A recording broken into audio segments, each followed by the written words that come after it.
Over the last 400 years, what power has done the most to spread the ideals of limited government, an independent judiciary, certain inalienable rights, and free markets?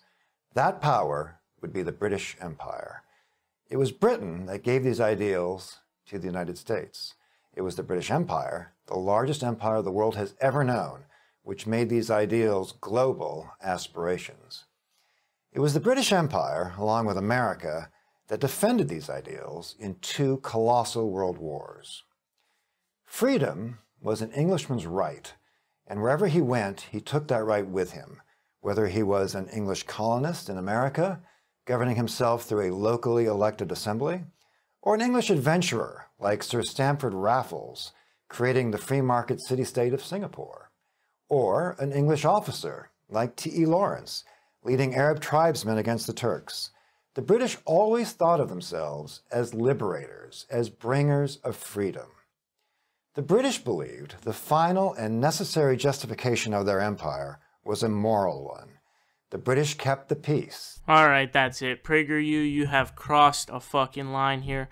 What they're doing now is literally going to defend the British Empire, which ruled 1/3 of the world at one point, and all of the horrific, colossal massacres that they committed all around the fucking world in this name of them being liberators and them being bringers of freedom, which is so stupid and preposterous. But, I mean, if you haven't lost all respect for PragerU at this point, this should be the tipping part for you, because nothing could justify their colonization. Like, they're defending the British Empire. Remember, even the United States at one point were colonies of the British, and they revolted for a fucking reason, you jackasses.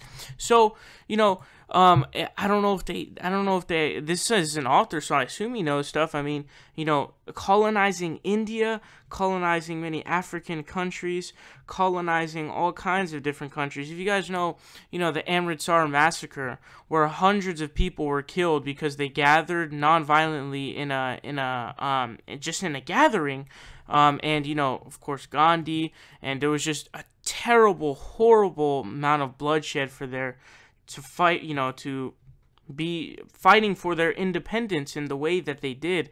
And it's totally fucking ridiculous that they could possibly claim that this was in some way.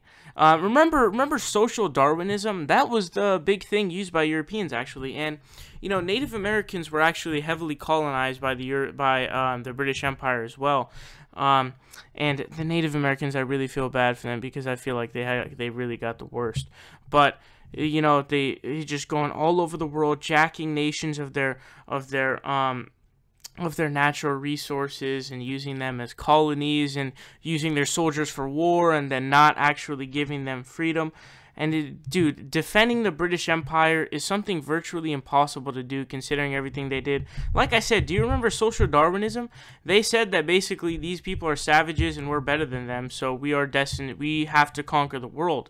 So that's not something that's going to be, people are going to be treating them as liberators, and they're of freedom.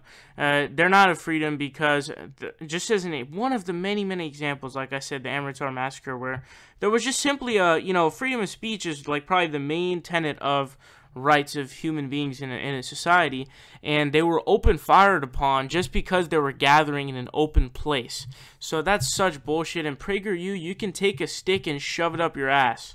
Support independent progressive media by leaving a subscription down below, leave a like and share the video, help us out on Patreon, or you can donate in other ways.